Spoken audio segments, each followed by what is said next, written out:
Oke, baik. Kita lanjutkan. Mungkin nanti di teman-teman bisa sharing di sesi tanya jawab seperti itu ya. Oke. Eh, di sosial media, di artikel, di circle kita nih, banyak yang membahas tentang toxic productivity. Sampai kita tuh mudah untuk ngejudge orang lain, ngejudge diri sendiri. Kita tuh ngelakuin toxic productivity. Sampai kita tuh nggak tahu apa sih sebenarnya definisi dari toxic productivity itu sendiri dan apa sih maknanya dari toxic productivity itu sendiri. Untuk itu kami akan sharing tema ini dengan psikolog yang ahli di bidangnya untuk membahas tentang hal ini. Saya akan memperkenalkan untuk pembicara pertama pada hari ini, yaitu Nadila Safitri, Magister Psikologi yang biasa dipanggil dengan Mbak Dila. Mbak Dila lahir di Lampung tahun 1996, sama kita Mbak, 96. Oke. Sekarang berada di Kota Lampung. Mbak Dila ini berprofesi sebagai psikolog pendidikan. Mbak Dila sendiri adalah founder dari Payung Kolbu dan salah satu psikolog di Payung Kolbu. Menempuh pendidikan terakhir, Magister Psikologi, pendidikan di Universitas UII Yogyakarta. Kemudian, tidak hanya satu pembicara nih.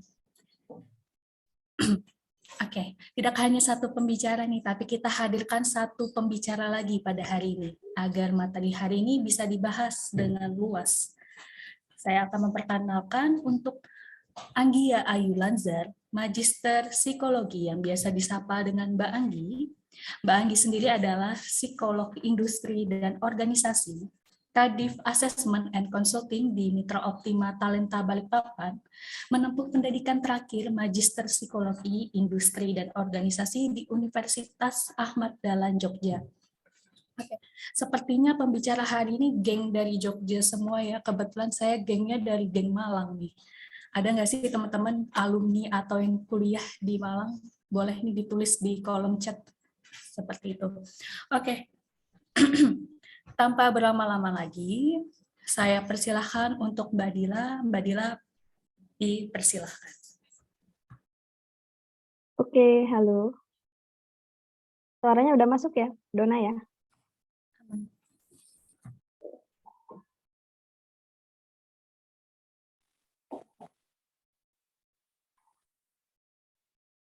Oke, bismillahirrahmanirrahim. Assalamualaikum warahmatullahi wabarakatuh. Waalaikumsalam warahmatullahi wabarakatuh. Selamat pagi teman-teman di sini, rekan-rekan yang sudah bergabung di dalam room meeting dalam acara sharing session hari ini. Jadi sharing session ini tadi sudah dijelaskan ya oleh Mbak Dona, diselenggarakan oleh Payung Kolbu dan Mitra Optima Talenta. Jadi pagi ini kita akan membahas tentang tentang produktif gitu.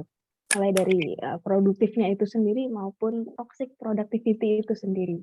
Nah, teman-teman di sini saya senang sekali gitu. Ini hari Minggu pagi ya. Biasanya mungkin Minggu pagi itu pada nonton kartun ya, atau rebahan atau chill gitu, vacation, self healing atau kemanapun gitu ya. Tapi di sini teman-teman kita berkumpul di dalam forum diskusi, forum belajar gitu untuk belajar bersama. Wah, ini berarti bisa dikatakan teman-teman di sini adalah tim minggu produktif ya, bukan tim minggu santuy. Oke. Tadi Mbak Dona udah memancing ya kita untuk sharing, tapi mungkin belum ada yang jawab. Nggak apa-apa.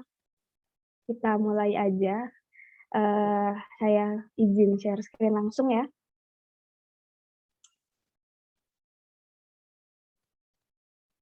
Oke.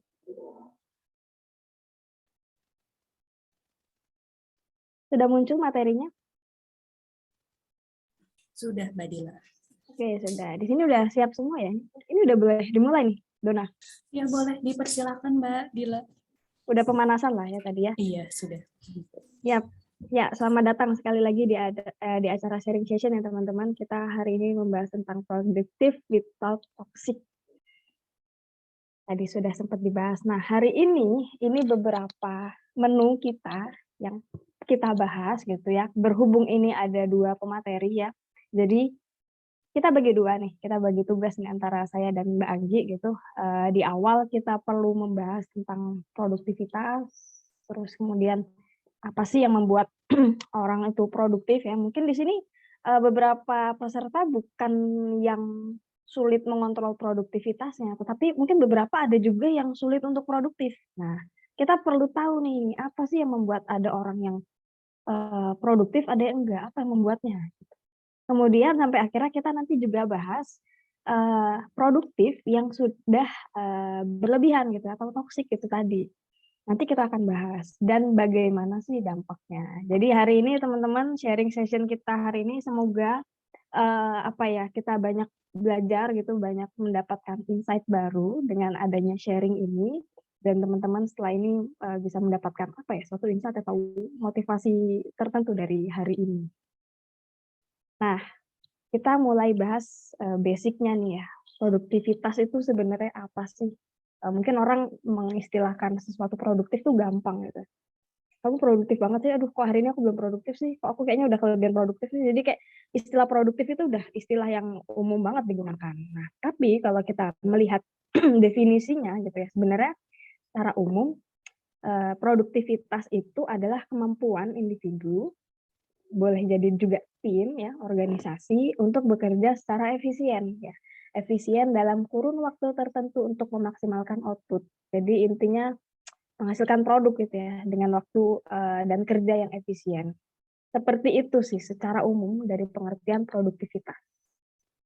Nah, tetapi biasanya produktif itu definisinya setiap orang beda-beda. Ya. Setuju ya kayaknya ya, produktif setiap orang tuh beda-beda.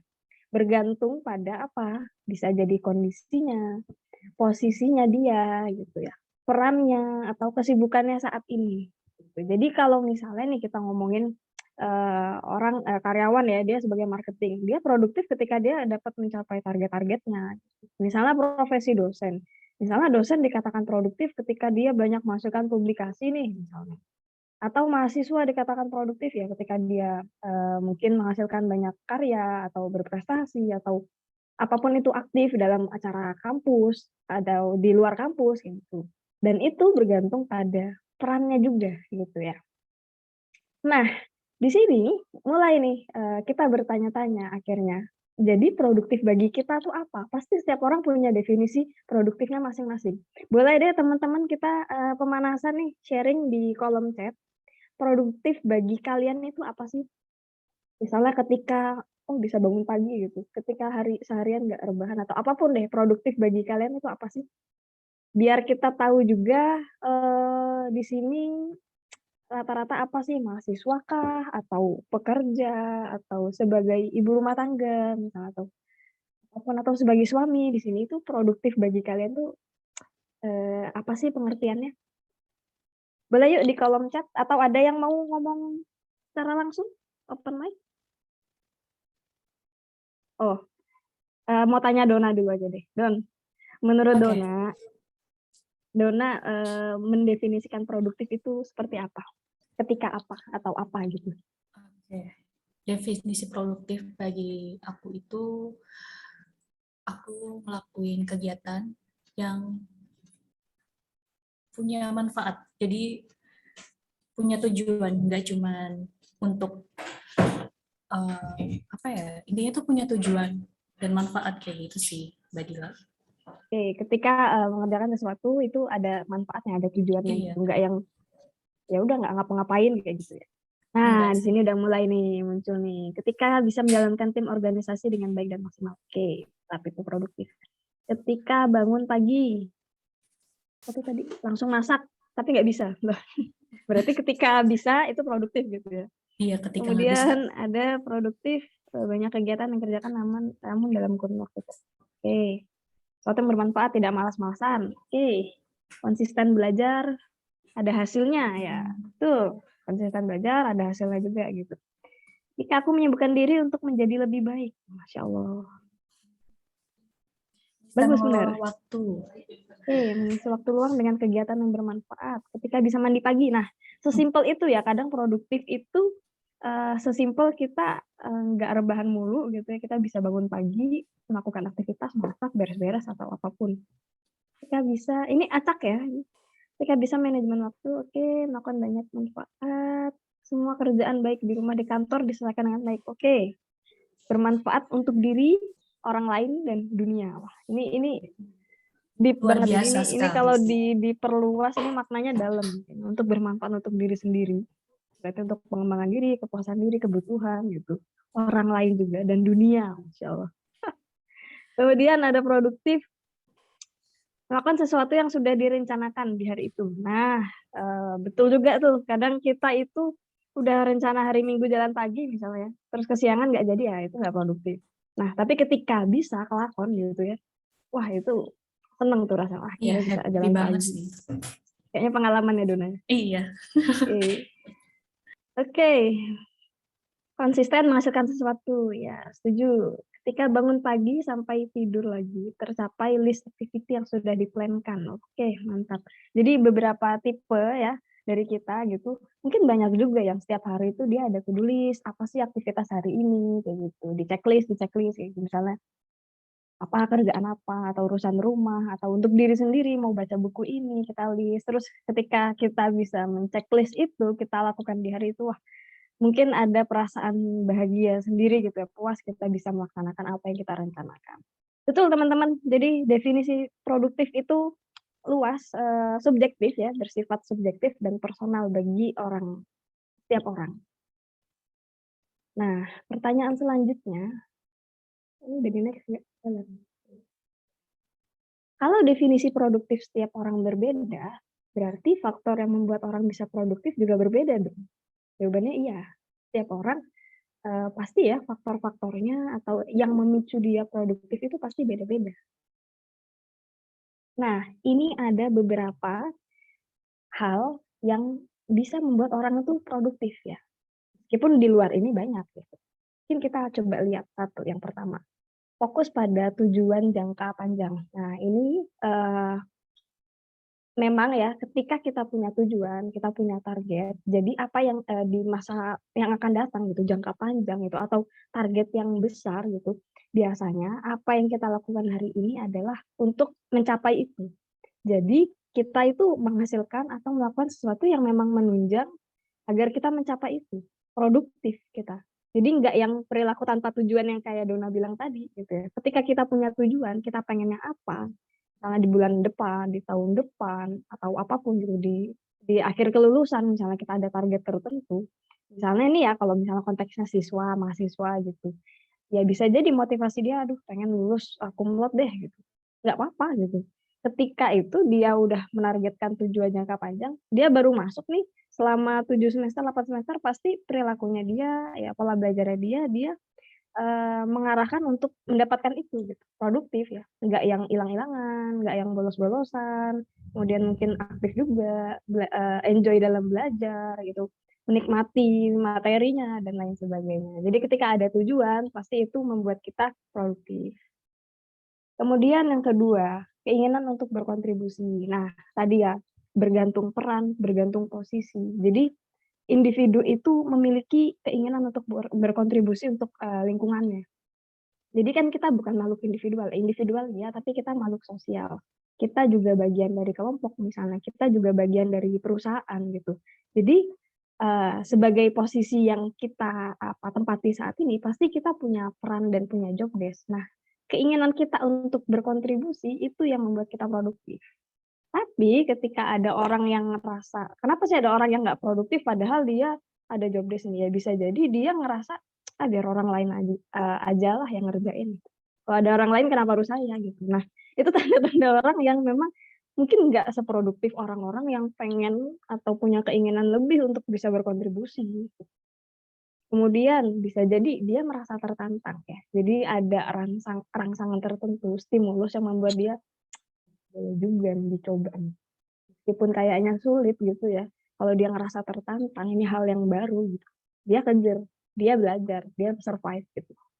Itu yang bisa membuat orang produktif. Jadi nggak yang stuck, diem, bingung, nggak ngapa-ngapain. Gitu.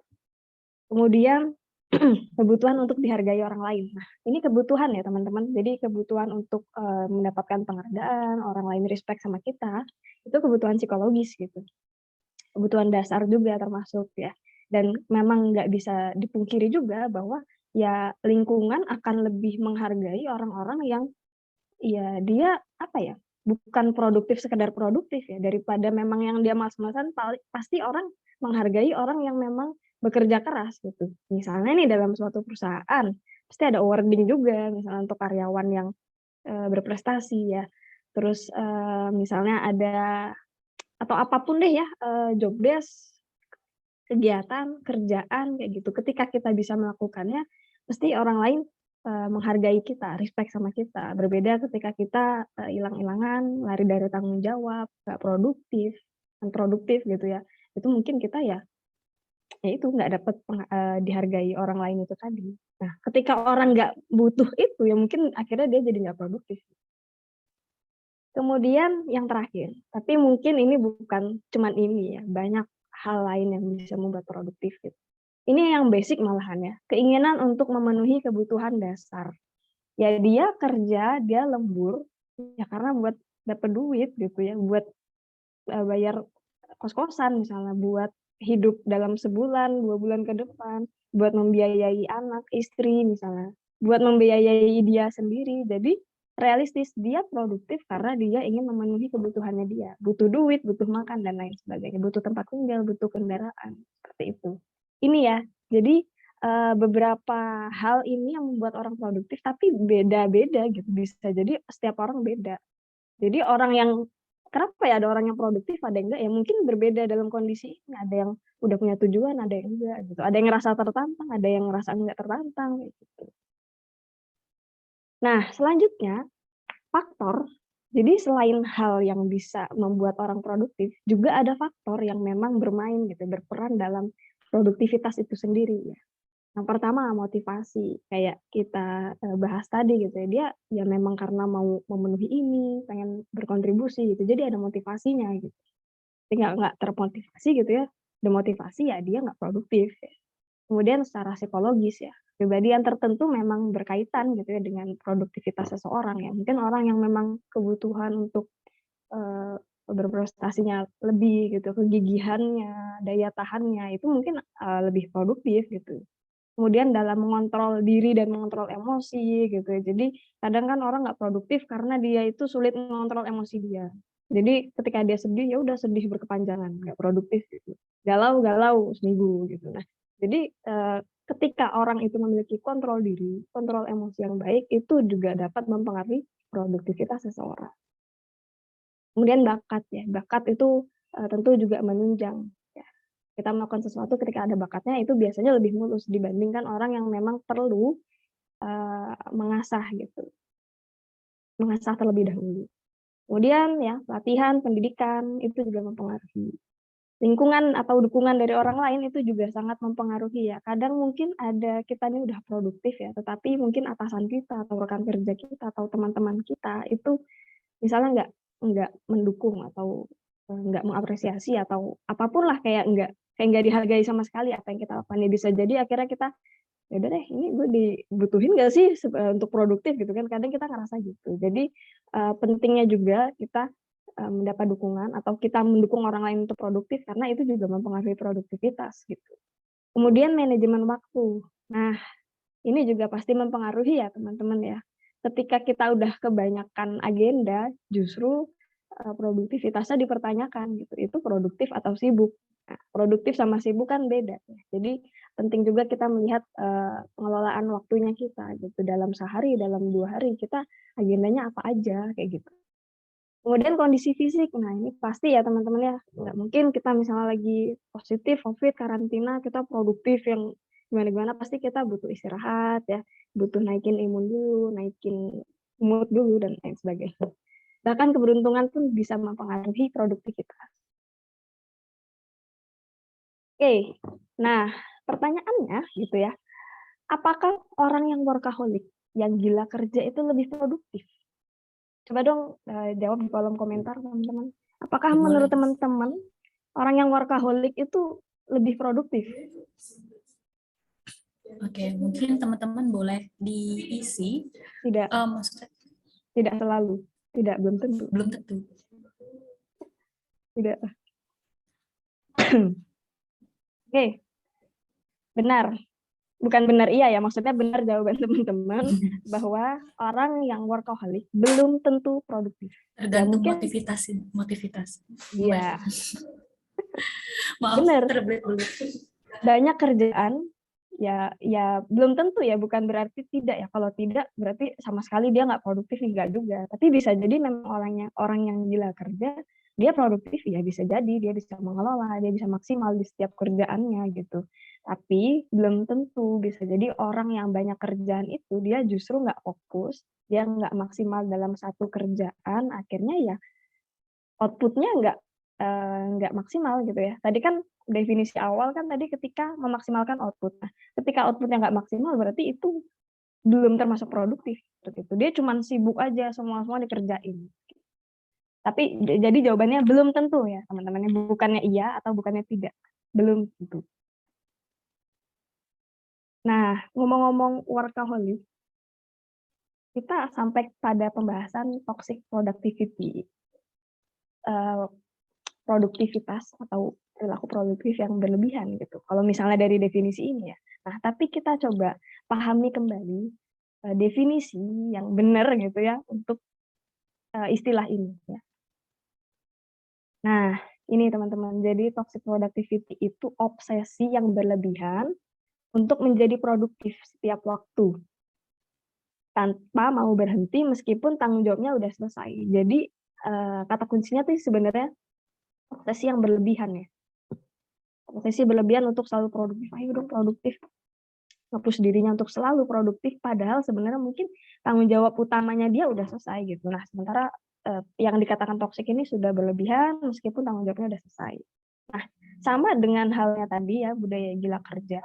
Atau di sini teman-teman sering juga ada istilah baru hustle culture gitu ya. Di mana dunia ini kelihatannya sibuk banget, semua orang bekerja, berlomba-lomba untuk produktif. Ini sama ya, istilah ini itu mengacu kepada obsesi yang nggak sehat ya. Jadi cenderung memang nggak sehat, toksik ya, dan ekstrim dengan produktivitas. Merasa harus terus beraktivitas dan merasa tidak pernah cukup. Nah, jadi kalau misalnya ya, dia banyak melakukan kegiatan, banyak kerjaan, tapi memang itu tanggung jawab dia, ya sebenarnya itu belum dikatakan toxic productivity. Yang dikatakan toksik itu ketika dia nggak pernah ngerasa cukup, kemudian obsesinya juga berlebihan, ya, ekstrim, merasa harus beraktivitas. Jadi ketika orang yang misalnya tadi sibuk gitu ya, lembur-lembur terus udah selesai dia istirahat, ya itu berarti bukan toxic productivity gitu. Dia udah menyelesaikan, dia mungkin ya dia struggle ya, dia lembur, dia effort gitu, tapi bukan dikatakan dia sebagai toxic productivity. Begitu ya teman-teman, jadi ini biar kita clear nih, kita nggak mudah melabel diri sendiri atau orang lain dengan kata toxic ya. Karena istilah toxic sekarang banyak ya Don ya, melabel apapun toxic parent, toxic friendship, relationship, toxic workplace gitu ya, dan Iya, macam-macam gitu. Nah, ya ini banyak toxic banget. productivity. Nah, ini perlu kita pahami penggunaan istilah ini gitu. Kita definisikan ulang gitu ya. Nah, setelah definisi juga kita perlu tahu nih. Jadi, toxic productivity itu tuh yang seperti apa? Batasannya tuh seperti apa ketika kita ngerasa ini produktif kok kayaknya belum toxic. Kadang kita bingung gitu ya. Nah, ini ada beberapa mungkin bisa dibilang karakteristik atau batasannya ya.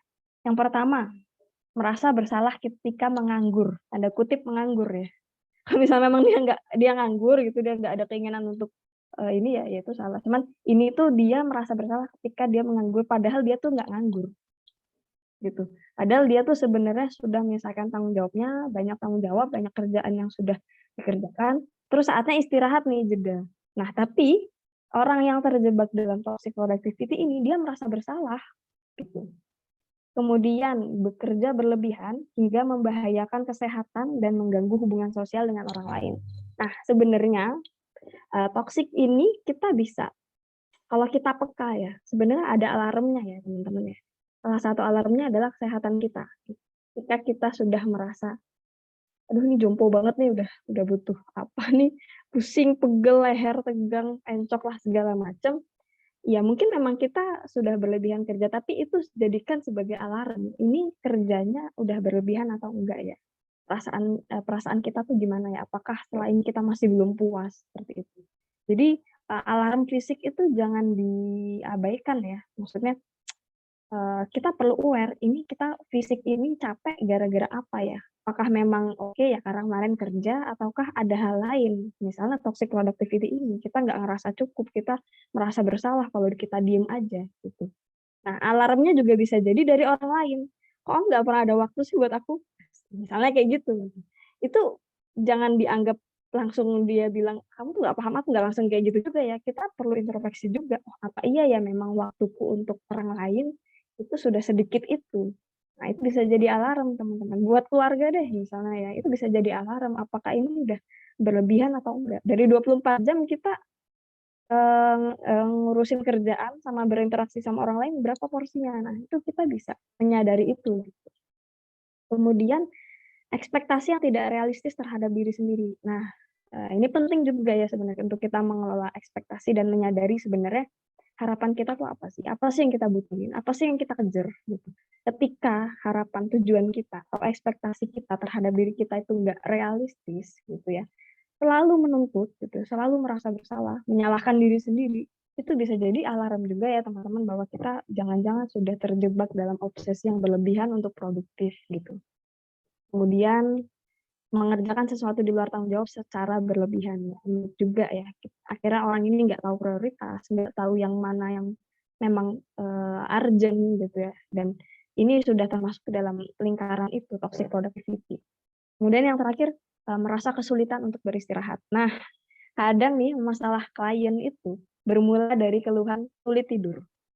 Sulit tidur tuh banyak ya, banyak faktornya, kemungkinannya dinamika yang terjadi. Tapi bisa jadi salah satunya seorang itu terjebak dalam ini toxic productivity. Dia terobsesi untuk selalu produktif, ngapain lagi ya, aduh aku nganggur ya 2 jam ini dan lain sebagainya. Akhirnya ketika tidur pun dia sulit ya.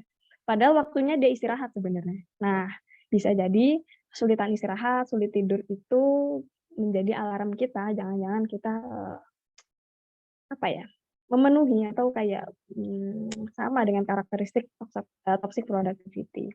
Dan ini disclaimer ya teman-teman, ini bukan sebuah diagnosa. Jadi di sini bukan untuk teman-teman, wah iya nih aku memenuhi semua, aduh aku toxic productivity gitu, gimana ya ngobatinnya? Enggak, ini sebenarnya bukan diagnosa. Ini sebuah istilah yang menggambarkan kondisi tertentu yang tujuannya itu untuk kita agar lebih aware terhadap diri kita yang kita lakukan gitu. Apakah memang ini sudah berbahaya atau enggak? Jadi toxic itu kan konsepnya ini berbahaya enggak sih untuk diri kita gitu atau orang lain gitu. Itu konsep toxic ya. Racun yang dimaksud itu adalah itu sudah membahayakan diri kita enggak sih?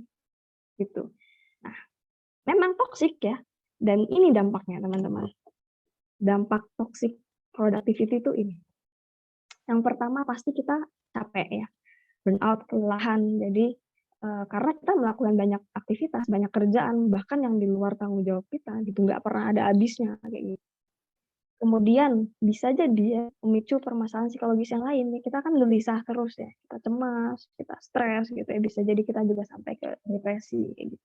Bisa jadi itu ada pola-pola yang menetap ya, nggak sudah gitu ya obsesinya. Kita self blame, fisik kita juga lelah, mungkin sampai lupa makan. Nah, itu tadi ya waktunya tuh dipakai buat kerja juga, lupa makan, lupa chill, lupa self reward ya. Kita stres sendiri. Kemudian pastinya juga menurunnya kesehatan fisik karena kita manusia bukan robot. Nah, kecuali ya kita ini mesin yang bisa di on off, oke kerja 24 jam gitu. Ini kita enggak, kita manusia yang kita punya batasan ya, kita punya limit, punya energi yang ada batasnya.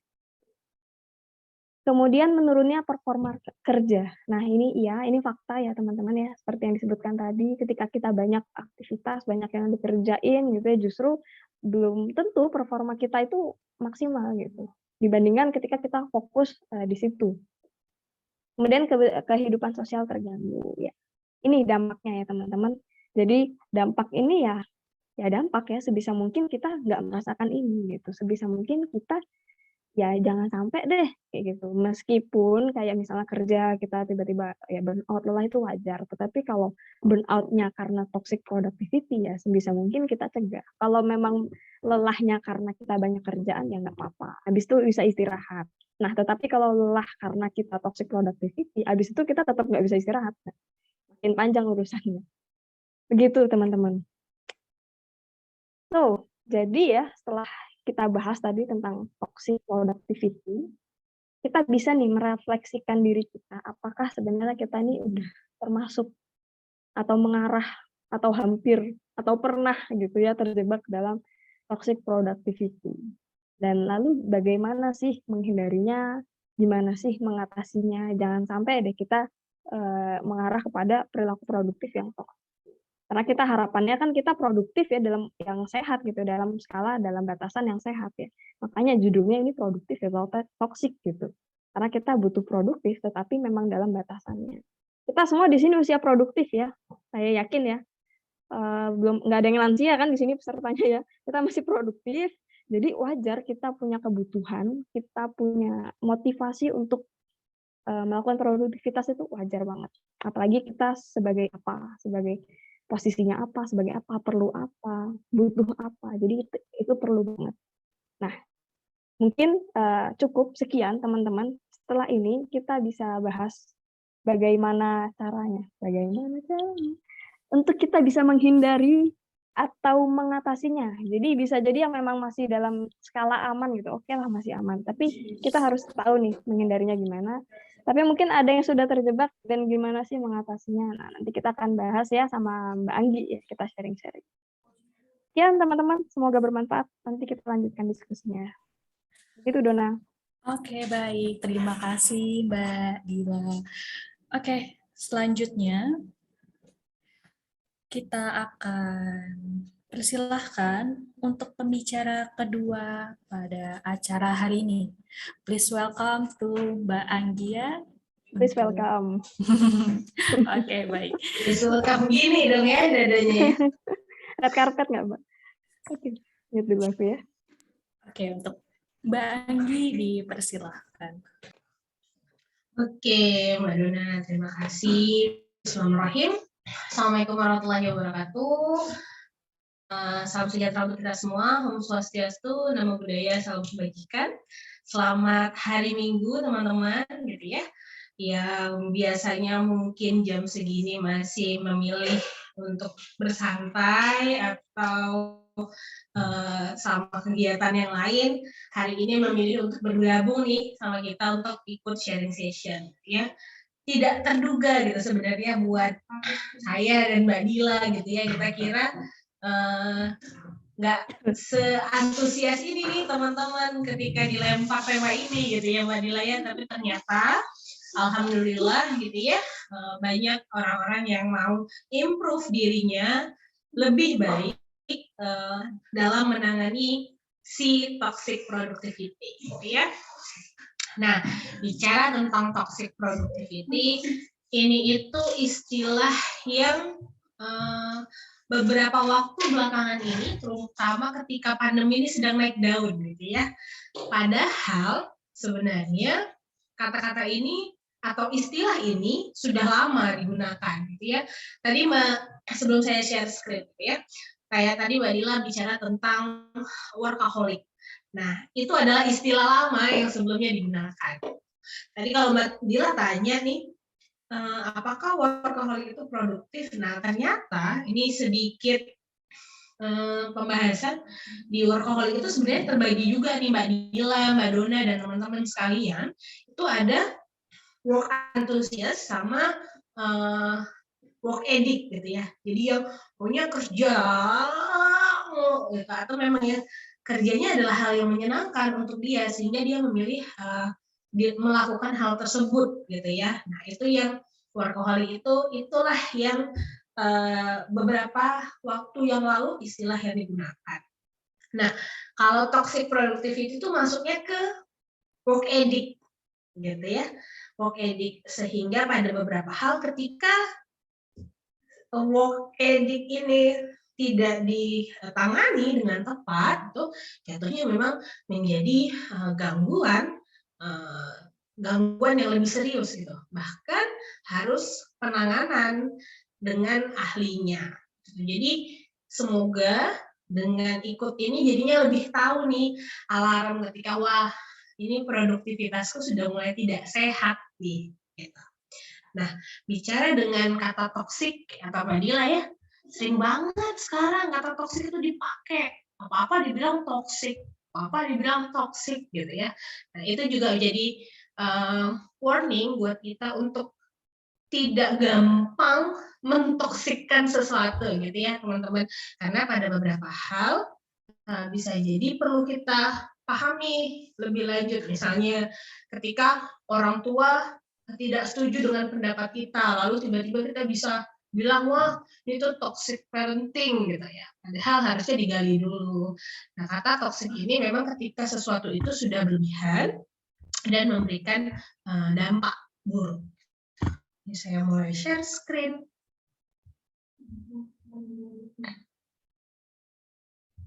Wah, loading dia. Oke, baik. Nih, sedikit disclaimer gini ya.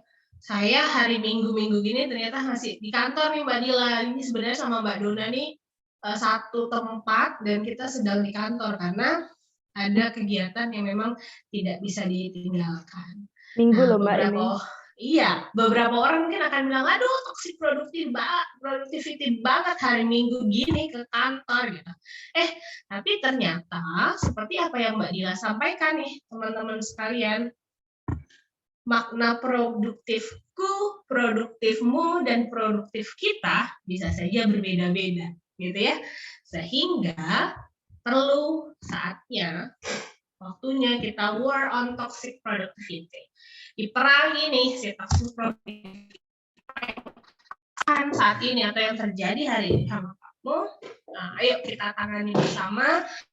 Semoga apa yang saya sampaikan hari ini bisa jadi insight buat kita semua.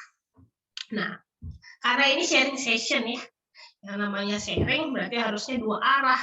Tidak hanya saya saja yang berbicara, tapi juga teman-teman sekalian. Saya mau nanya nih, gimana nih kabarnya hari ini? Apa yang sedang dirasakan hari ini atau seminggu belakangan ini tuh apa sih perasaan yang dominan nih buat teman-teman peserta sharing hari ini? Senangkah atau sedih? Semangat banget? Lagi semangat banget gitu ya. Energinya sudah sampai ke sini nih. Kalau orang rasa semangat terus lihat orang semangat tuh rasanya bisa nular gitu ya. Mbak Dila, Mbak Dona tuh saya ketika lihat orang semangat tuh rasanya kayak nambah tabungan semangat berikutnya gitu ya. Labil, mixed feeling Kak gitu ya. Kemudian ya mungkin kita juga sekarang lagi was-was banget karena si Omicron sedang merajalela kemana-mana di Balikpapan. Kebetulan saya di Balikpapan, teman-teman. Di Balikpapan yang awalnya sudah cantik gitu ya, warnanya hijau, tiba-tiba dia jadi kuning lagi, orange lagi, merah lagi, sehingga beberapa aktivitas yang harusnya sudah mulai rutinitas stabil dilakukan harus ada hal-hal yang dibatasi gitu ya. Semangat campur aduk, oke, mood swing gitu. Ya, beberapa dari kita mungkin kadang memang beraneka ragam perasaan yang kita rasakan gitu ya, teman-teman. Nah, selanjutnya, kalau saya tanya nih, teman-teman itu, kalau kita nih dibagi dua tim nih hari ini, gitu ya, kamu ada di tim mana nih sekarang? Tim mager atau tim kerja tipes? Yang mana nih sekarang? Di mana nih yang sedang aduh aku tuh sekarang lagi mager banget nih Mbak Anggi, ngapa-ngapain tuh kayaknya nggak deh, entar deh skip gitu ya. Kalau sekarang tuh kita skip dulu deh gitu, atau kerja terus taunya sakit, nggak kendali nih, asam lambung naik gitu ya, biasanya pengennya cuan tapi malah keluar banyak nih buat biaya ke dokter gitu ya. Tim kerja tipes gitu ya, tim mager ya, sekarang ya memang seperti itu ya yang dirasakan gitu ya. Tapi semoga harapannya nih teman-teman nih boleh terus tim tipes tapi nggak kerja ya, karena kebanyakan pikiran gitu ya, kadang karena waktu overthinking malamnya gitu ya, dikasih slot tinggi banget, kadang-kadang kita juga bisa jadi tipes karena bisa berpengaruh sama kesehatan kita gitu ya. Kerja gitu. Kalau sekarang tuh sound di TikTok tuh kerja keras bagai kuda, yang penting cuannya ada gitu ya, teman-teman ya. Macam-macam deh sekarang yang sedang kita rasakan di tim manapun teman-teman hari ini. Harapan saya adalah apapun alasannya gitu ya, harapannya adalah teman-teman bisa do something biar pada kegiatan hari ini gitu ya, kita akan jadi tim produktif gitu ya. Yang tadi ada di tim mager atau di tim kerja tipes, atau saat ini kita sama-sama improve diri kita untuk jadi tim produktif. Jadi slide selanjutnya akan jadi rahasia kita untuk bisa jadi tim produktif gitu ya. Karena harapan dari saya pribadi, dari teman-teman panitia kegiatan hari ini adalah kegiatan ini bisa jadi misi kita untuk bisa jadi tim produktif gitu ya. Di pendaftaran gitu, saya sama Mbak Dila tuh sempat baca gitu ya. Walaupun kita bahas toxic productivity, beberapa orang pasti mengindikasikannya adalah pada teman-teman bekerja gitu ya.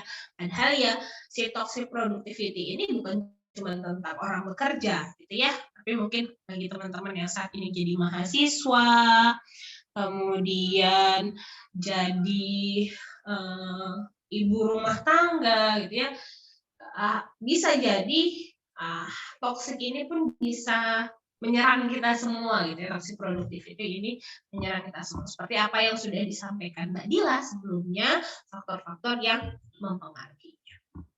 Nah, kayak tadi ya, karena ini adalah misi rahasia, misi kita bersama, salah satu hal yang bisa jadi yang perlu kita lakukan adalah, yang pertama adalah focus on you. Saya selalu bilang itu sama klien-klien saya, ya. Fokus sama diri kamu. Apa fokus sama diri kamu tuh maksudnya gimana, Mbak Indi? Iya, kita itu berbeda. Aku, Anggi gitu ya, Mbak Dila, Mbak Dona, atau teman-teman yang ada di room kali ini adalah kita punya ritme kerja yang beda-beda gitu ya. Makna produktif aja antara kita aja beda-beda tadi gitu ya. Sama juga setiap kita itu punya ritme kerja yang beda-beda. Kita harus tahu nih, cari jam produktifnya kita. Kayak aku pribadi, aku tuh tipikal, kan ada ya orang yang tipikalnya morning person gitu ya, early morning dia bangun, kemudian ngerjain tugasnya gitu. Atau orang yang kayak aku nih, tim yang begadang gitu ya, rasanya alarm tubuhnya itu sudah disetting untuk tidur di atas jam 12 gitu, sambil menyelesaikan atau mempersiapkan pekerjaan yang akan dilakukan keesokan harinya. Nah, inilah yang harus teman-teman sadari dan fokus on kamu, kita yang tahu gitu ya. Batasan kita ada di mana, sampai di mana. Tas yang kamu bawa gitu ya, kapasitas kita, energi tubuh kita itu kita ibaratkan tas ya teman-teman. Kita yang tahu size tas kamu itu ada di mana gitu ya. Cukup nggak bawa barang atau bawa tugas, menerima tugas, tas kamu tuh cukup nggak untuk menerima tugas yang akan kamu terima gitu ya. Jadi nggak semuanya diiyain, semuanya oke deh boleh dicoba gitu. Nah, kita juga harus tahu nih teman-teman, batasan kita sampai sejauh mana kita bisa membawa beban tersebut atau tercover dengan baik. Yang kancingnya yang namanya bawa tas kan enaknya kancingnya tertutup dengan rapi ya, semua beban ada di dalam, tidak ada yang keluar gitu ya, karena nanti bisa jadi ada aja tuh yang terjatuh, ada aja yang kececer. Sama kayak pekerjaan dan tugas kita. Kalau kita ngerasa oh masih bisa nih aku handle, boleh silakan gitu ya. Kapasitas orang itu beda-beda. Kita tidak bisa memaksakan kalau wah nggak bisa tuh kamu gitu, atau kita biasa bilang kayak nggak usah deh semuanya diterima, tapi kan kembali lagi kadang itu balik lagi ke kita sampai mana kita bisa menerima pekerjaan yang akan kita lakukan, itu kita. Nah, dan menjadi penting untuk melakukan asertif gitu ya, ngomong kayak di kantor misalnya, mohon maaf, mungkin saya butuh bantuan, itu nanti akan ada sebenarnya di slide selanjutnya bagaimana kita harus menyampaikan apa yang kita rasakan gitu ya teman-teman. Nah, kamu balik lagi ke tentang fokus on you, fokus di kamu. Kamu lelah, alarm tubuh itu kan kita yang paham gitu ya, bukan orang. Mungkin orang bilang itu mukanya udah pucet gitu, tapi ternyata memang bawaan aja mukanya kayak gitu gitu. Atau mungkin sesekali kita dengar nih dari orang, oh kamu tuh kayaknya lelah, oh iya ya, boleh itu direfleksikan gitu ya, sejauh mana sebenarnya apa yang sudah kita lakukan. Setelah fokus on you, balancing your life activity gitu ya. Dan kehidupan kamu nggak punya, kamu tidak hanya menjalankan satu peran. Kamu itu tidak hanya sebagai karyawan gitu ya. Kita juga menjalankan peran kita yang lain. Kayak saya juga seorang ibu, saya juga seorang istri, saya juga seorang kakak gitu ya, seorang anak yang ada bagian-bagian di kehidupan saya yang lain atau aktivitas saya yang lain membutuhkan saya.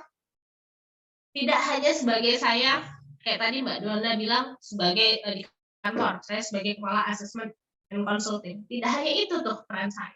Tapi di kantor pun saya juga sebagai rekan kerja gitu yang sesekali butuh juga berinteraksi dengan orang-orang di sekitar saya. Saya juga ibu gitu ya yang anak saya membutuhkan untuk ditemani, didukung dan sebagainya. Jadi sehingga balancing your life activity, tahu nih menempatkan sampai di mana nih jam kerja saya, batasan kerja saya seperti apa. Atau sesederhana bisa menyiapkan ruangan khusus kalau di rumah gitu ya. Kalau di rumah ada tempat khusus untuk bekerja. Boleh tuh jadi warning kita ketika kita sudah di situ tuh hampir setengah harian gitu ya, tapi tidak melakukan kerja yang lain.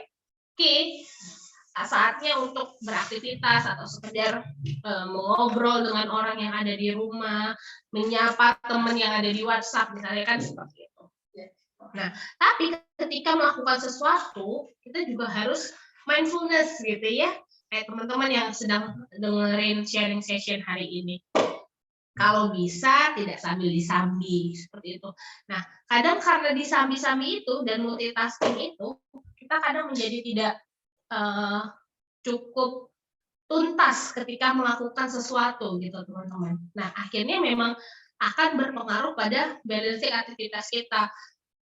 Setengah-setengah gitu ya, jadinya kerja sih iya gitu, tapi di samping apa gitu. Jadi ketika memang melakukan sesuatu, kalau bisa itu adalah mindfulness. Oh, lagi dengerin sharing session nih, yuk hadirkan diri kita secara utuh untuk mendengarkan sharing session gitu.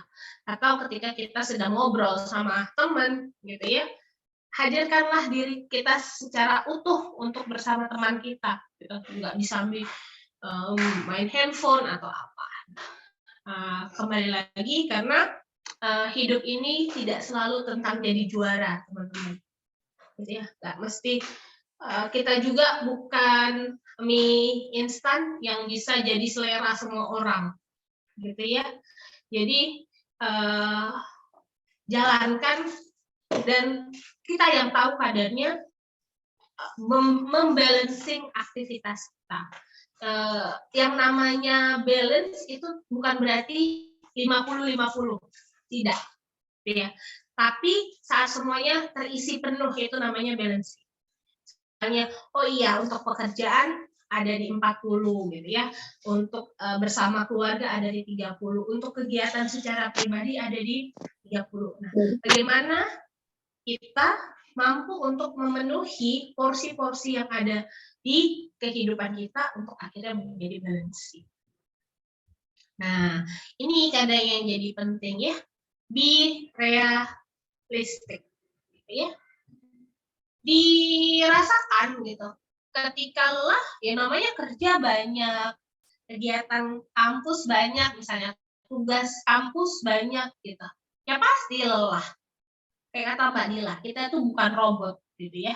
Tapi untungnya ini kita itu ciptaannya Tuhan gitu ya. Jadi nggak berkarat atau tidak turun mesin dan lain-lain gitu ya. Sehingga kadang kita mungkin memang ngerasa lelah, ngerasa bingung, atau merasa kayak nggak pernah sedih, jadi nggak mau deh gitu. Nah, be realistic. Ketika memang kita lelah, maka istirahatlah. Ketika kita bingung, maka bertanyalah. Ketika kita memang membutuhkan dukungan, maka sampaikanlah. Gitu ya teman-teman. Ketika ada di situasi kita merasa toxic productivity ini, tanda-tandanya apa? Tadi sudah dinotis oleh Mbak Dila sebenarnya. Ketika kita memang sudah mulai ngerasa lelah gitu ya, bangun tidur tuh harusnya kan seger ya. Ini malah capek banget rasanya. Itu bisa jadi salah satu alarm kita. Kemudian ketika kita melakukan apapun yang teringat itu adalah kerja gitu ya. Pokoknya kerja aja yang dipikirkan. Nah, itu juga salah satu alarm kita, kita sudah masuk nih ke toxic productivity. Kemudian yang lainnya adalah ketika sudah selesai gitu, kayak tadi kata Mbak Dila, udah selesai tapi kayak rasanya ada aja yang dikurang gitu. Ada aja yang maunya buka laptop aja terus. Nah, ingat badan kita, tubuh kita punya hak, teman-teman. Dia punya hak untuk istirahat. Kamu gitu ya, teman-teman punya hak untuk istirahat. Kasih jeda. Ketika lelah, kasih jeda sama pekerjaan.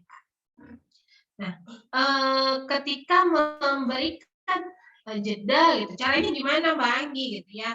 Ya konsisten memang, harus memang konsisten. Handphone misalnya, ini aku mau istirahat nih ya 1 jam gitu.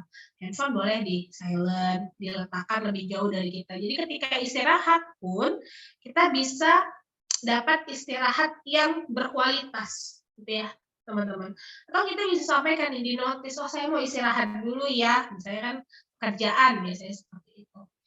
Ini mungkin agak beda kalau teman-teman mahasiswa gitu ya, yang kan tugas dari dosen, Manggi kan nggak mungkin nolak, beda sama kerjaan gitu ya teman-teman ya. Kalau yang mahasiswa iya benar. Nah tapi bagaimana teman-teman juga bisa mulai mengatur waktu, gitu ya. Time manajemennya memang harus dibuat. Lakuin to do list ya harus di checklist gitu ya. Jangan to do list-nya aja tuh yang panjang, tapi kagak di checklist gitu. Nah itu yang perlu kita maintenance. Nah kalau akhirnya tanya, terus gimana Mbak Anggi realnya yang harus dilakukan? Semuanya itu ada di kamu sebenarnya. Aku nggak bisa bilang, besok harus mulai buat time management ya, harus taruh di kamar, terus apa aja yang udah dilakukan. Cara kita itu masing-masing, teman-teman. Teman-teman yang tahu, teman-teman bisa men-treat diri teman-teman seperti apa. Gitu. Teman-teman, aku tuh tipikalnya yang harus nyatet nih Mbak Anggi. Boleh, buatlah catatan, gitu ya. Hari ini aku mau ngapain saja. Kemudian apa aja yang saat ini menjadi tanggung jawabku. Jadi ketika ada orang yang memberikan tanggung jawab baru, apakah aku bisa menerima atau tidak. Nah itu kan juga jadi suggest diri kita untuk, tasku masih ada nih celahnya, boleh deh diisi. Atau sorry, tasku udah full nih, maka memilih untuk ya realistis gitu ya, nggak bisa semuanya diambil tuh teman-teman. Kadang kan kita terlalu takut untuk menolak sesuatu gitu ya. Nah, itu yang bisa menjadi pemikiran kita. Kalau tadi Mbak Dila sempat bilang tentang hustle culture gitu ya, hustle culture, beberapa dari kita saat ini mungkin merasakan itu. Bagaimana kita mau dapat freedom finansial segera mungkin, sehingga maunya kerja, nabung, investasi, dan lain-lain gitu ya. Tapi kembali lagi, ada hal yang lebih penting dari itu. Apa? Kesehatan. Kesehatan teman-teman itu menjadi salah satu prioritas. Sehat itu tidak hanya secara fisik, teman-teman. Sehat itu harus terpenuhi itu. Sehat secara fisik, sehat secara mental. Kenapa? Kalau mentalnya sehat, fisiknya lebih kuat. Jadi, ketika fisiknya kena, mentalnya bisa jadi kena. Ya, kita nggak sadar misalnya kena COVID. Ini kan yang kena juga mental. Wah, apa nih selanjutnya? Bagaimana aku akan menjalani keseharianku lagi gitu kan? Kadang ada yang berpikir seperti itu. Gitu. Padahal itu yang harus mulai kita sadari dan cari dukungan. Jangan semuanya nggak kok aku bisa sendiri. Oke, teman-teman tahu batasnya sampai mana teman-teman bisa menyelesaikan itu sendiri. Tapi meminta dukungan dari orang sekitar itu juga tidak salah. Apakah harus selalu ke psikolog, Magi? Apakah harus selalu ke psikiater, Magi? Enggak harus. Gitu ya. Boleh ke teman, boleh ke orang tua atau ke pasangan gitu ya. Sampaikan. Dan ketika kita mau cerita, boleh kok di awal itu kita kasih disclaimer, ya aku mau dong didengerin aja ya. Itu tuh boleh loh teman-teman kita sampaikan. Kenapa? Karena tidak semua orang bisa memahami apa keinginan kita. Gitu ya. Psikolog saja bukan dukun teman-teman yang tahu keinginan kliennya 100%. Kita harus bisa menyampaikan apa yang kita inginkan gitu ya secara terbuka. Aku mau dong, tapi aku maunya didengerin aja dulu ya. Atau aku mau ya dikasih feedback. Nah, itu kan biar orang atau kita bisa terpenuhi apa yang kita inginkan ketika bercerita. Tapi memang ketika ada ranah-ranah tertentu yang sepertinya aku butuh orang yang lebih profesional deh. Itu boleh. Saya datang ke psikolog. Tapi datang ke psikolog itu bukan satu hari datang psikolog terus masalah selesai semua ya teman-teman. Tidak seperti itu juga. Ada proses yang ada dalam ketika kita melakukan konseling dengan psikolog. Nah, harapannya setelah ikut sharing session ini gitu ya, ayo kita usahakan bersama teman-teman bareng-bareng untuk bisa jadi tim produktif. Yang tadi awalnya tim mager, ya sudah mulai tahu nih, oke, apa tujuanku ke depannya, gitu. Sehingga aku harus bergerak seperti apa.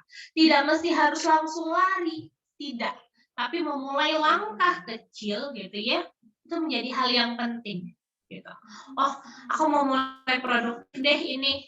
Mungkin saat ini karena memang pandemi masih di rumah tidak bekerja. Sehingga apa? Oh, aku mau deh ikut webinar free. Misalnya kan ada ya teman-teman atau teman-teman punya tabungan yang lebih besar. Oh, aku mau ikut workshop berbayar deh yang sertifikatnya akan bisa aku gunakan untuk bekerja nantinya. Atau teman-teman yang tim kerja tipes gitu atau yang tadi ada Mbak Dila, Mbak Dona kerja tipes tapi nggak kerja gitu ya. Jadi harus tahu tuh, oh kesehatannya apa ya yang harus aku lakukan gitu. Karena menjaga kesehatan juga jadi salah satu dasar penting untuk menjadi produktif ke depannya. Nah, kalau aku sih selalu bilang prioritas dirimu itu kebahagiaanmu. Orang lain itu tidak punya keharusan untuk membahagiakan kita. Begitupun dengan kita. Kita juga tidak punya keharusan untuk memenuhi kebahagiaan orang. Mungkin saling gitu ya. Maksudnya adalah bersikap baik, memberikan dukungan itu pasti, tapi kita tidak punya kewajiban atas hal tersebut, tuh teman-teman. Jadi bicara tentang toxic productivity ini kalau digambarkan ya memang kurva normal gitu ya. Ketika kurang banget ya bisa jadi dibilang toxic productivity juga karena nggak ada yang dilakukan gitu. Atau secara berlebihan juga dibilang toxic productivity.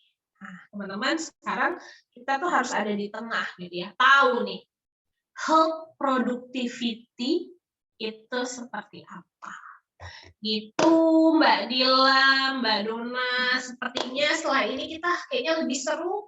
Kalau ada pertanyaan, kita lebih seru dan relate kalau dari teman-teman yang sampaikan. Silakan, saya kembalikan lagi ke Mbak Dona. Oke, baik. Untuk teman-teman boleh nih sharing atau ada yang ingin bertanya nih. Oke, mungkin kita kasih kesempatan untuk teman-teman 3 orang yang raise hand duluan nih akan langsung dijawab. Bagaimana? Mungkin teman-teman ada yang mau pertanyaan ini langsung dijawab. Boleh di raise hand di bagian Zoom di bagian bawah, ada bagian share screen, chat, dan seterusnya ada bagian reaction. Silakan diklik reaction, kemudian dipilih raise hand. Oke, baik. Sisa satu lagi nih. Oh, itu boleh loh Mbak Dona di kolom chat gitu. Oke, dan teman-teman boleh nih tanya maksudnya menyampaikan pertanyaannya di kolom chat. Seperti itu. Baik, selagi kita menunggu teman-teman yang ingin bertanya, boleh nih Mbak Yunita Debianti mengaktifkan kamera dan audionya mungkin? Oh ya Mbak, terima kasih. Iya, sama-sama. Untuk kameranya mohon maaf saya tidak bisa mengaktifkan ya Mbak. Iya, tidak apa-apa Mbak. Ya, di sini saya ingin bertanya. Tadi sesuai penjelasan Kak Anggi, kita harus tahu porsi dan batasan kita untuk setiap kegiatan yang akan kita lakukan. Lalu, apakah hal ini menjadi bertolak belakang dengan karakteristik anak muda yang ingin mencoba banyak hal baru, atau dalam kata lain, membatasi kemampuan diri? Lalu jika iya, batasan atau porsi seperti apa yang harus kita pilah agar relevan dengan anak muda atau milenial yang memiliki semangat tinggi dalam mencoba hal-hal baru tersebut? Sekian yang ingin saya tanyakan, Mbak. Terima kasih. Oke, terima kasih Mbak Yunita. Pertanyaannya luar biasa sekali. Oke, Mbak Anggi mungkin?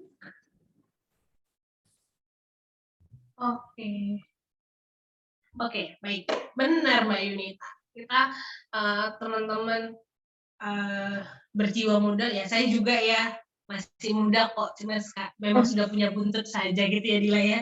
Jiwa mudanya masih kok. Jiwa mudanya masih. Benar. Kita pasti mau coba hal-hal yang baru gitu ya.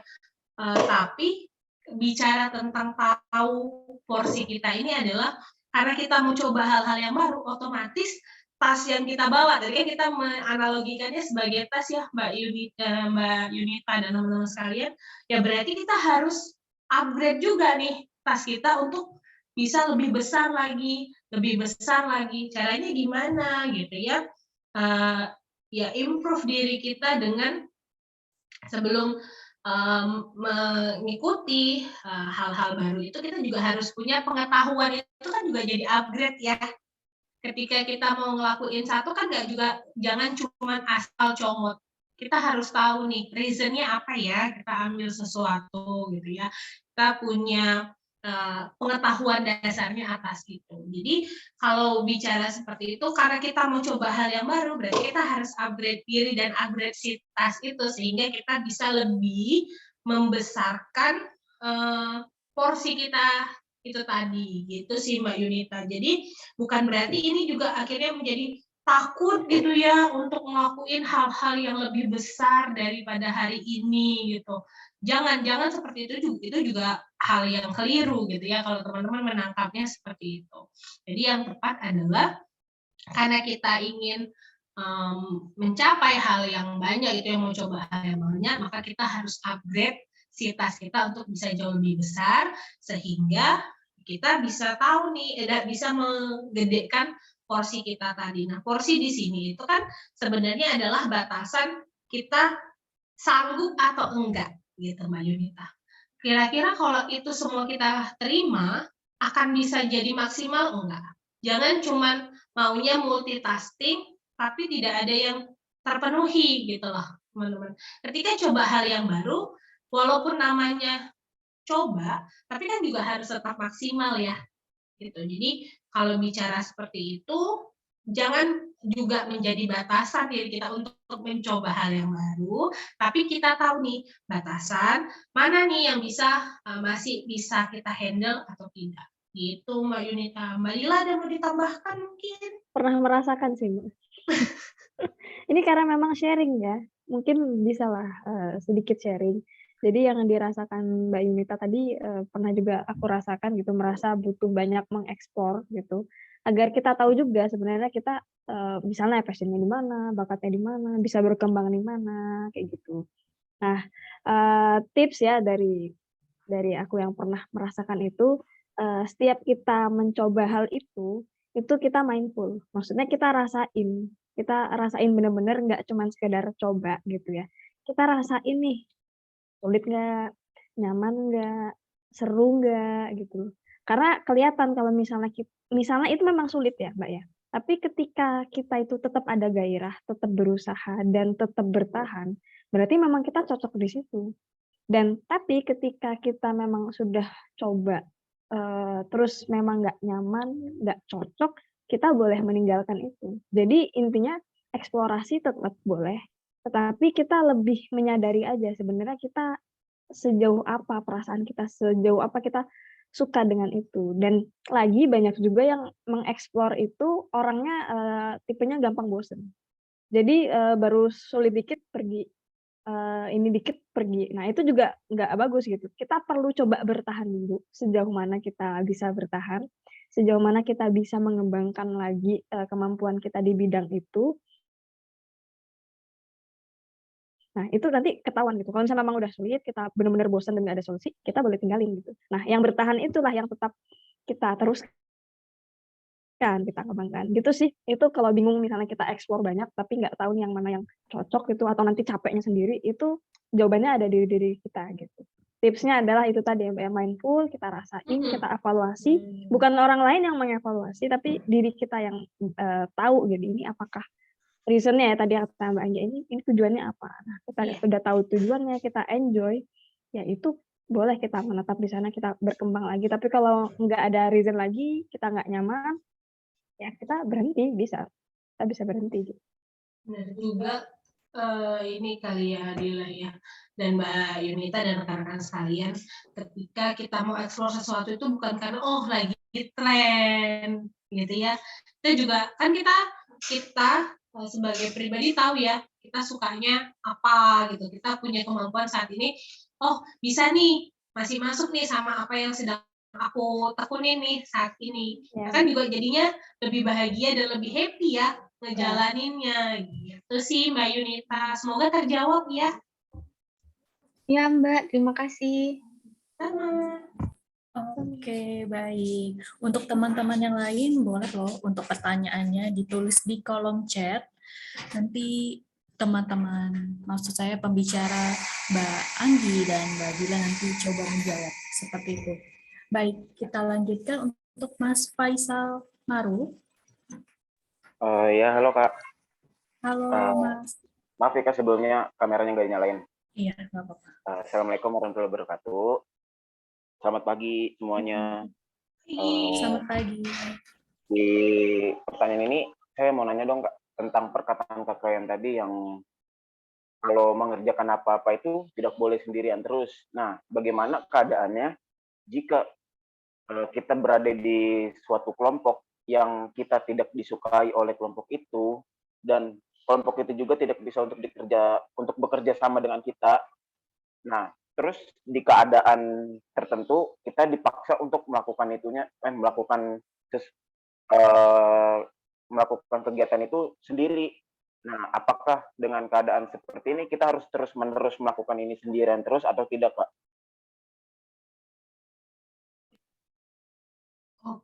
Oke, Kak, cukup. Itu pertanyaan. Oke, baik. Terima kasih, Mas. Oke, mungkin dari Mbak Dila atau Mbak Anggi dulu? Mbak Anggi Dila? dulu aja deh. Oke, yang mana nih jadinya nih ya? Oke, baik. Benar. Kalau bicara tentang kelompok ya, Mas Faisal, kadang ada kelompok yang bisa kita pilih, ada yang tidak, gitu ya. Kalau di kantor, misalnya kan misalnya di kantor kita tidak bisa memilih dengan siapa kita harus bekerja karena itu sudah ditetapkan dengan perusahaan. Atau kalau di kampus gitu ya, ya udah dapetnya itu bagi kelompoknya nggak bisa pindah tuh kata dosennya gitu. Ya, nah terus bagaimana Mbak kalau kesannya kita semua yang ngerjain. Nah, menjadi hal yang penting salah satunya tadi adalah komunikasi tadi itu, Mas Faisal.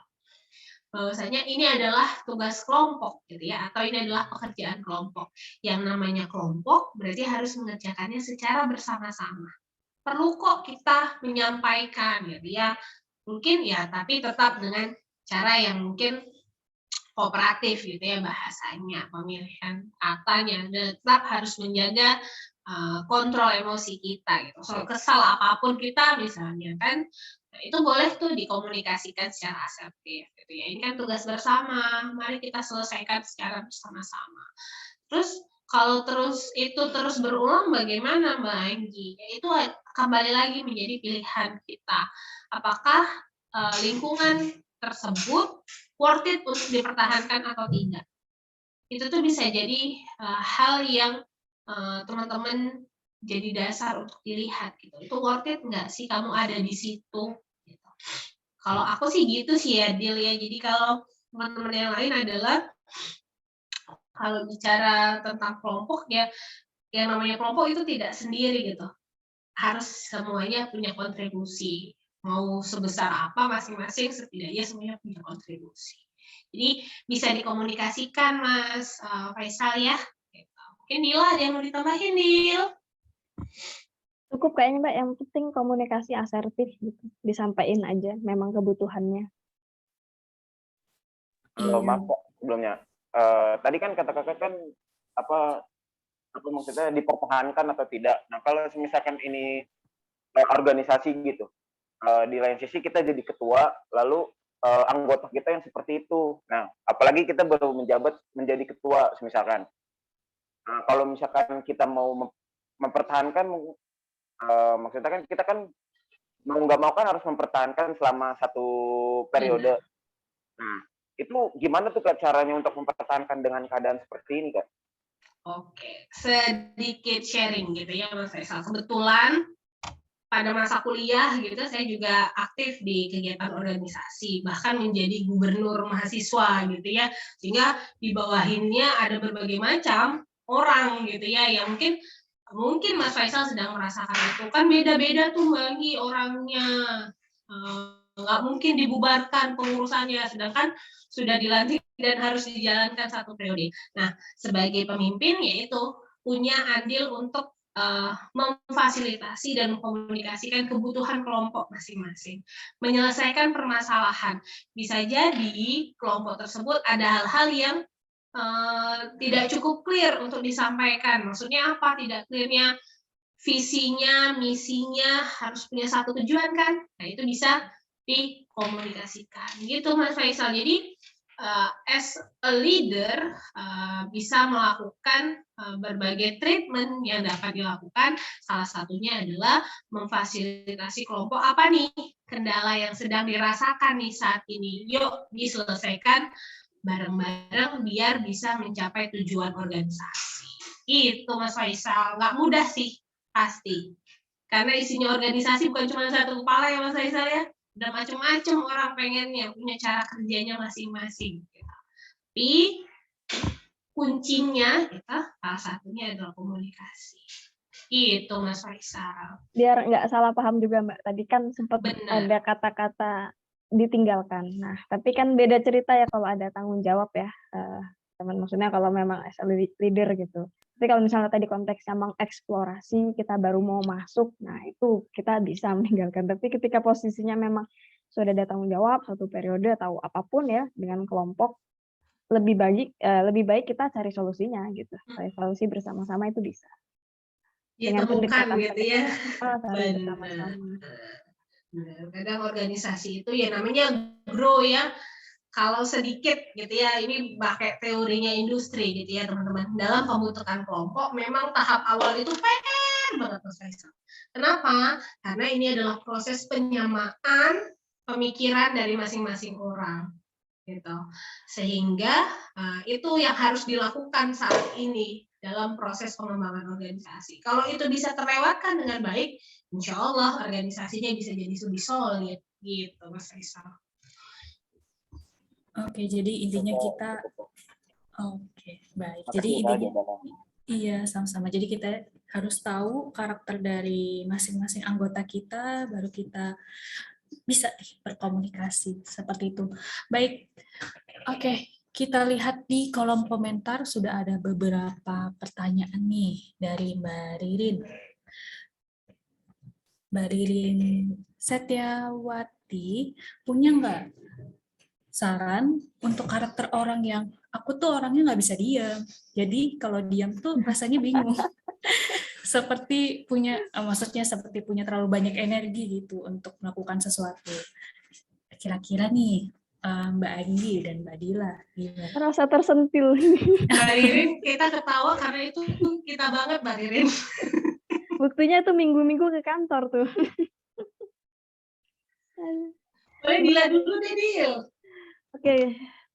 Tapi bagus ya Mbak Ririn menyadari bahwa diri dia itu bukan tipe yang udah ya udahlah diam cukup, nggak bisa diam gitu kalau misalnya nganggur dikit ya mungkin ya, bukan merasa bersalah tapi pengennya tetap gerak, pengennya tetap ini. Itu bagus gitu ya. Tipsnya adalah ya nggak apa-apa selagi kita masih memungkinkan ya, kondisi fisik kita sehat, kemudian secara waktu juga masih bisa gitu ya, porsinya masih terbagi-bagi tadi kata Mbak Anggi, tetap ada porsi buat keluarga misalnya, porsi buat diri sendiri, porsi buat teman gitu ya. Kemudian juga yang kita lakukan itu juga memang mungkin tanggung jawab kita gitu ya, memang itu kerjaan kita, perlu kita yang terjun langsung gitu ya, energi kita disalurkan ya nggak apa-apa gitu, nggak bisa diem. Yang masalahnya kan memang ketika kita diem kita tuh merasa bersalah. Nah, tapi kalau ketika kita diem, kita pengen bergerak, itu nggak apa-apa banget, salurkan aja energinya gitu. Sayang nggak dipakai energinya ya Mbak ya, selagi itu masih disalurkan dalam perilaku produktif yang sehat, nggak berlebihan, nggak ngerugiin waktu orang lain, nggak ngerugiin waktu kita diri kita sendiri, seperti itu sih. Simple aja sih, yang maksudnya semua kita mungkin pernah ngerasain juga dan kita tahulah batasan-batasannya ketika memang butuh istirahat ya udah tinggal istirahat aja gitu. Energinya udah habis ya udah kayak gitu. Gitu Mbak. Oke, selanjutin apa yang Mbak Dila sampaikan gitu ya teman-teman. Kayak tadi saya bilang, kita yang tahu diri kita gitu ya. Aku tuh punya energinya yang banyak nih Mbak Anggi, maka aku harus beraktivitas. Monggo, silahkan gitu. Tapi ya juga tahu batasan, oh iya ini sudah terlalu banyak, maka saya harus istirahat. Udah ada alarm untuk istirahat, maka jangan denial gitu ya, jangan oh enggak kok aku masih sehat-sehat aja, padahal sudah mulai setrup hidungnya gitu ya, suhu tubuh sudah tidak seperti biasa, sudah sedikit anget misalnya seperti itu, atau sudah batuk misalnya kan kayak gitu. Nah itu yang alarm tubuh yang seperti itu harus mulai harus disadari gitu ya teman-teman, jangan denial sama hal-hal yang kayak gitu, atau mulai kok tidur kayaknya bangun tidur udah masih capek banget ya. Nah itu kan juga adalah bentuk tanda-tanda kelelahan. Nah Mbak Ririn, ya saya juga orang yang maksudnya punya energi yang banyak gitu ya. Kadang tuh sampai kalau dulu ya Dila ya di kampus atau beberapa teman-teman yang masih kenal saya sampai dengan hari ini adalah aku tuh nggak punya udel Pogi.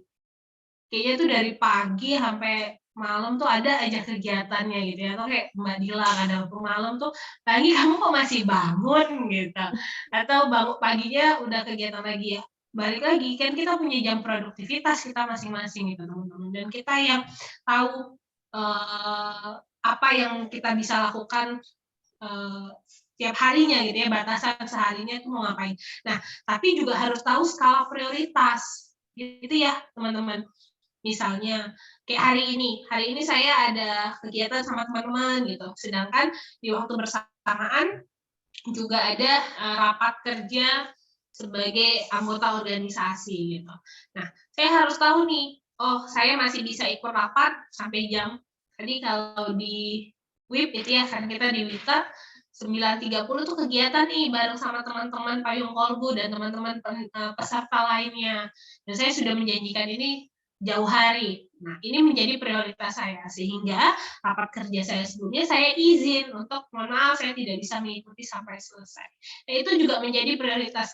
Jangan webinar ini sebenarnya webinar karena semuanya pengen dijalanin gitu teman-teman. Kalau bisa mindfulness ketika melakukan sesuatu, hadirkan dirimu secara utuh pada kegiatan yang sedang kamu lakukan. Gitu Mbak Ririn, semoga terjawab. Balik lagi ke Mbak Dona, silahkan. Oke, jadi intinya kita harus tahu energi kita tuh sebesar apa, jadi kita bisa salurkan ke arah yang lebih positif, dan kita juga harus bisa nih membagi waktu. Apakah waktu untuk belajar, untuk main, untuk mungkin bersama teman, pasangan, dan lain sebagainya. Seperti itu. Baik, mungkin kita lanjutkan untuk pertanyaan selanjutnya. Untuk teman-teman masih boleh loh untuk bertanya di kolom chat. Mungkin ada pertanyaan nih yang mungkin dari kemarin-kemarin saat pendaftaran, aku pengen banget nih nanya ini ke pemateri atau ke pembicara. Itu kita lanjutkan untuk pertanyaan dari Hiro Chan. Mau tanya nih, apa sih bedanya FOMO dengan toxic productivity? Apakah FOMO itu bisa menjadi salah satu penyebab toxic productivity? Terima kasih, baik. Pertanyaannya bagus. Baik, mungkin dari Mbak Dila. Oke, terima kasih ya pertanyaannya ya. Ini unik ya pertanyaannya, mengaitkannya dengan kondisi yang lain. FOMO, kalau bagi teman-teman yang belum tahu, FOMO itu fear of missing out. Jadi dia merasa tertinggal, perasaan ketinggalan, takut ketinggalan gitu, ketika nggak mengikuti apa yang ada di sekitarnya gitu. Misalnya semua orang nih ya mungkin bisa dibilang istilah awamnya tuh kayak agak ikut-ikutan gitu ya. Mungkin di saat dunia ini sibuk, main saham, misalnya kerja, di ini, di itu, dia merasa ketinggalan, dia pengen kayak gitu juga. Nah, apakah itu bisa mempengaruhi toxic productivity? Jawabannya ya, kalau misalnya secara ilmiah, teoritis gitu ya, atau bukti evidence-nya, kita kan belum cari ya Mbak Anggi ya. Tapi memang bisa jadi ya, tadi budaya hustle culture, workaholic itu memang bisa mempengaruhi untuk kita akhirnya mempunyai obsesi yang berlebihan untuk bekerja. Lingkungan kita itu sangat mempengaruhi kita gitu ya.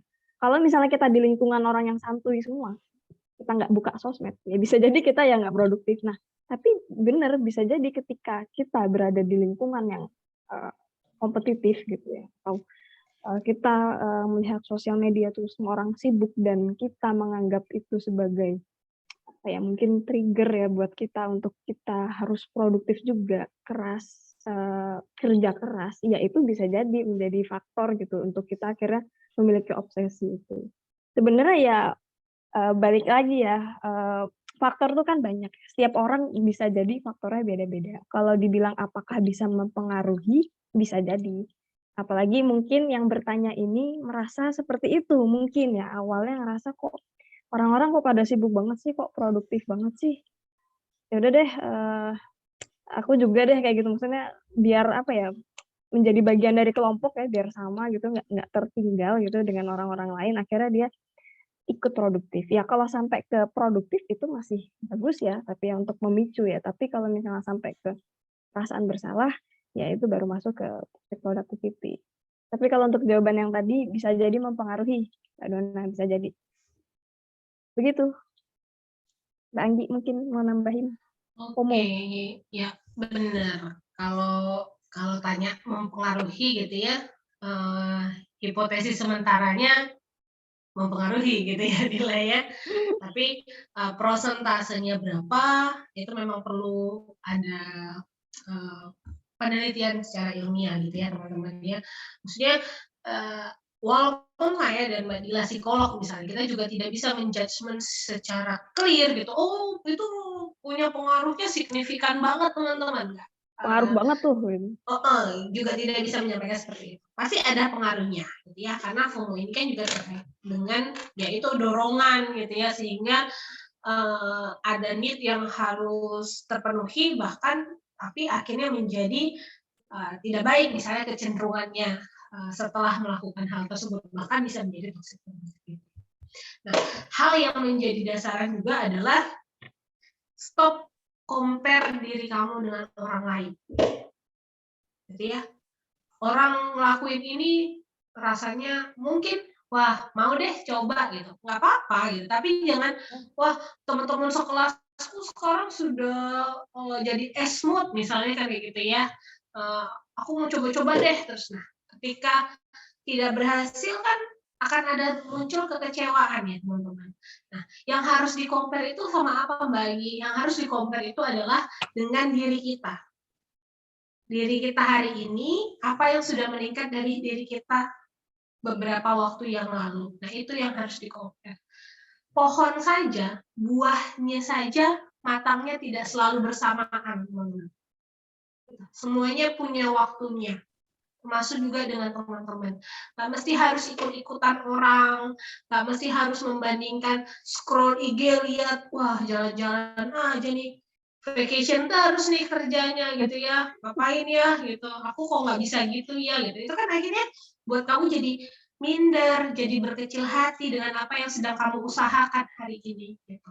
Jadi teman-teman, ya kita tidak bisa jadi mie instan kayak tadi saya bilang ya, tidak bisa memenuhi selera semua orang gitu. Jadi ya udah fokus sama diri kamu teman-teman gitu ya. Terus improve apa yang ada di kamu, kembangkan, besarkan kapasitas tasmu biar kamu bisa melakukan banyak hal-hal yang berbeda.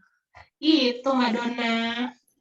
Oke, baik. Mungkin tambahan sedikit dari saya. Mungkin teman-teman juga bisa memfilter nih apa yang teman-teman lihat di sosial media, karena tidak semua yang ada di sosial media itu real, seperti itu. Ada yang beneran, ada yang fake. Jadi teman-teman juga bisa nih ngefilter. Misalnya, oke, orang yang main saham nih, kok bagus terus ya, cuan terus ya, tapi kan belum tentu besoknya gimana. Pengalaman Dona nih kayaknya. Kebetulan belum main saham sih. belum. Maksudnya itu cerita-cerita Contoh ya. itu kan yang lagi up nih, atau misalnya yang lagi kerja di Bali, kayaknya seru banget deh pulang kerja, terus tuh pulang lihat sunset, seru banget. Mungkin ada perasaan iri mungkin. Nah, seperti balik lagi, kita tidak perlu compare dengan orang lain, silahkan bandingkan dengan diri sendiri. Apakah hari ini kita bisa lebih baik dibandingkan yang kemarin? Seperti itu. Mungkin kita lanjutkan untuk pertanyaan selanjutnya. Oke. Assalamualaikum dari Nanda Kusuma Dewi. Pertanyaannya, bagaimana nih kalau anak mempunyai bakat tertentu tapi orang tuanya tidak mendukung si anak ini? Nah, pertanyaan itu bagaimana caranya untuk mengatasi dan menjelaskan ke orang tua kita? Seperti itu. Mungkin maksudnya ketika kita punya bakat gitu ya, kita tidak didukung oleh orang tua. Seperti itu. Mungkin untuk Mbak Anggi dan Mbak Dila. Mbak Anggi aja. Sebagai orang tua nih ya. Orang tua yang sudah punya anak nih. Oke, ya benar. Kalau saya boleh bilang ya keadaan itu banyak kita rasakan. Ya teman-teman, banyak orang tua yang mungkin sudah punya penilaian atas sesuatu sehingga ketika ada hal yang berbeda kadang oh enggak kamu harus ikut pendapatnya mama misalnya seperti itu. Nah, apa sih yang harus dilakukan? Kalau saya memandangnya seperti ini, bisa jadi pada situasi tertentu orang tua kita belum punya cukup informasi tentang apa yang kita sukai pada hari ini, gitu ya teman-teman. Mungkin ibu kita, bapak kita pada beberapa hal misalnya menganggap wah yang bagus itu ya jadi dokter atau masuk di jurusan IPA gitu ya, atau bakatnya hal-hal yang berkaitan dengan matematika gitu, atau penelitian misalnya kan seperti itu. Nah, bisa jadi karena mungkin informasi yang ada tidak cukup luas dari orang tua. Nah, apa yang bisa dilakukan bagi ya dengan usia saat ini, diskusi menjadi hal yang penting, teman-teman. Misalnya orang tua lagi santai gitu ya, jangan orang tua lagi sepaneng gitu, kita enggak, aku tuh kayak gini mah bakatnya.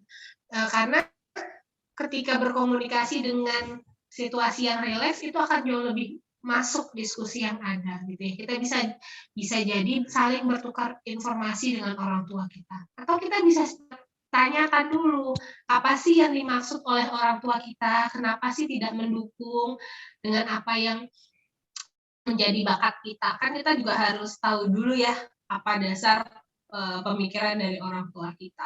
Nah, setelah itu bisa didiskusikan. Kalau dari saya sih seperti itu, walaupun pertanyaan selanjutnya dan pernyataan selanjutnya bisa jadi, oh tapi orang tuanya keras Mbak, nggak mau nerima pendapat yang berbeda.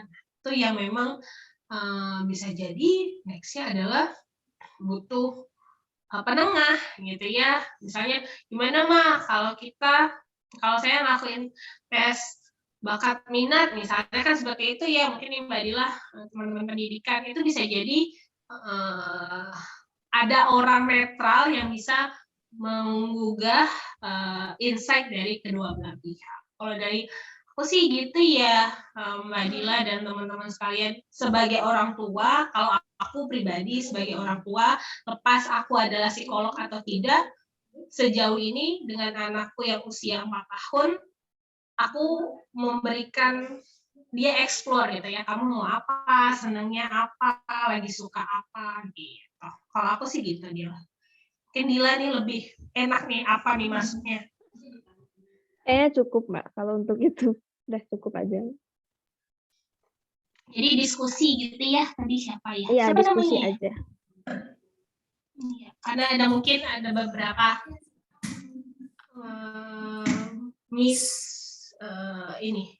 misinformasi antar kedua belah pihak, maka hal itu biasanya terjadi. Gitu. Oke, baik. Semoga jawaban dari Mbak Anggi terjawab ya, Mbak Nanda Kusuma Dewi. Selanjutnya nih kita lanjutkan pertanyaan dari Mas Dedi. Oke, bagaimana caranya mengatasi teman yang suka roasting? Aduh, jadi bahas roasting. Iya. Oke, gimana nih? Ya, nggak apa-apa deh, kita jawab ya sedikit ya. Cara mengatasi teman kita. Atau gimana ya? Atau menyikapinya nih? Boleh, Mas Dedi? Jadi open mic. Mike, boleh? Mengatasi temannya. Menyikapinya, Kak. Oh, menyikapi ya, oke.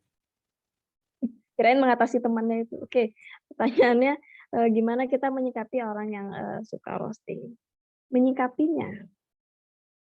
Sebenarnya kita perlu untuk kita bersikap kita tuh perlu mengenal orangnya dulu ya. Maksudnya ketika kita memang sudah tahu orangnya, misalnya nih, tahu karakternya, itu pasti mungkin kita bisa memaknai roastingnya dia itu seperti apa. Kalau misalnya memang orangnya nih pas ceplos nih ya misalnya, dan kita tahu sebenarnya itu niatnya bercanda misalnya, sebenarnya kita ya bisa mengelola diri kita untuk menganggap itu bukan sebagai sesuatu yang jahat gitu ya, maksudnya niat yang buruk banget kayak gitu.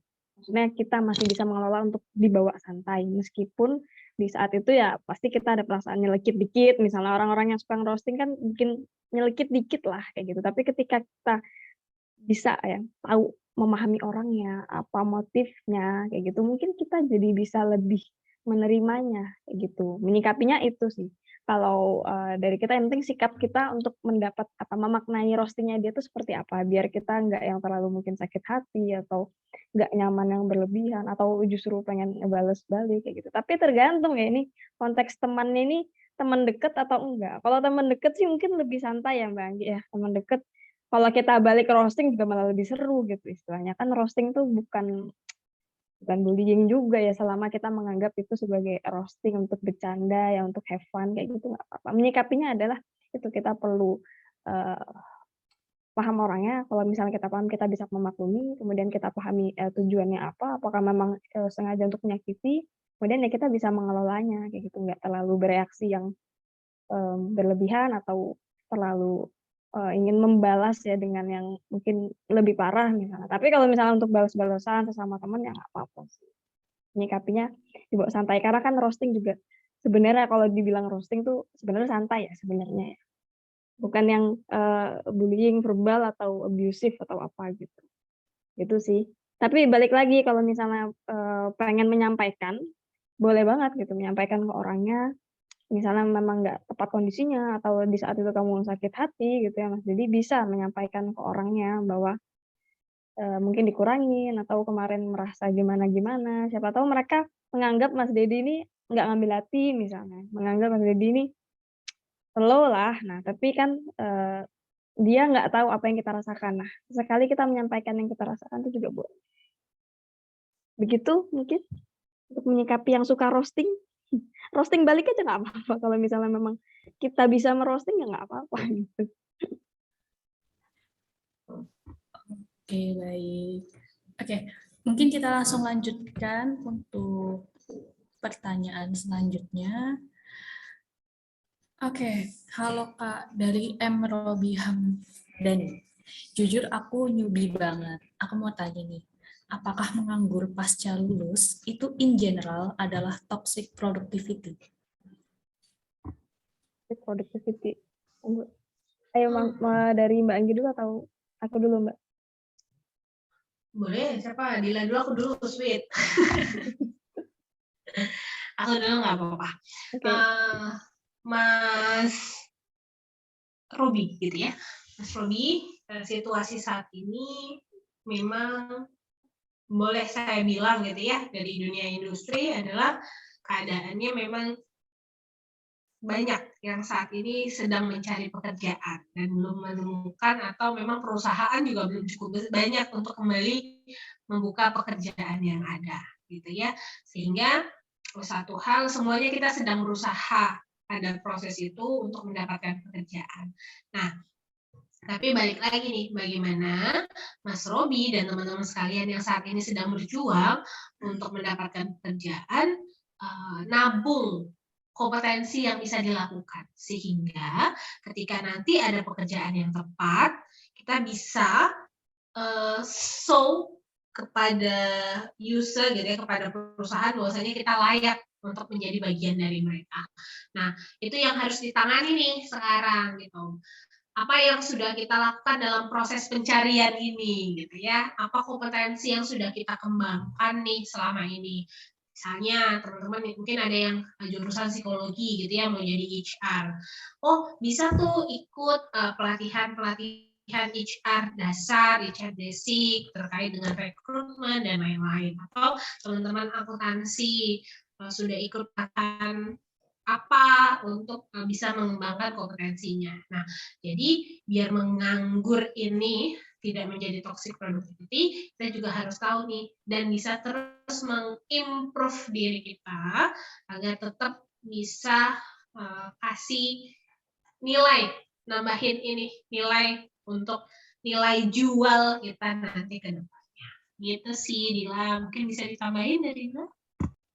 Cukup dari Mbak. Oke, baik. Mungkin untuk pertanyaan terakhir ada yang cerita nih, ceritanya dari Mbak Ina Febrianti. Saya mahasiswa dan setelah kuliah, saya bekerja, jujur saya capek. Pulang kerja jam 11, sulit tidur jam 3 pagi. Nah, jika saya tidak bekerja, saya capek juga karena harus nunggak SPP dan merasa bersalah nih kepada orang tua karena merasa jadi beban keluarga. Gimana sih Kak agar bisa melakukan dua hal tersebut, kuliah dan kerja, tanpa ada rasa bersalah? Oke. Ini Mbak Ina ya. Berarti statusnya masih mahasiswa, tetapi setelah kuliah ada kerja gitu ya, Dona ya? Iya, mungkin seperti itu, karena di pertanyaannya melakukan dua hal sekaligus. Oke, pertama, hebat banget. Salut buat Mbak Ina. Oke ya, kerja part-time. Jadi, salut banget buat Mbak Ina. Mungkin memang melakukan itu ya, produktivitas itu ada motifnya ya, ada tujuannya untuk membantu gitu tadi ya, meringankan, tapi di sisi lain Mbak Ina juga kok merasa bersalah kalau misalnya lelah atau mengeluh atau apapun gitu ya. Yang pertama sih sebenarnya ketika dalam kondisi ini yang perlu kita, perhatikan dulu adalah kita apresiasi dulu diri kita deh.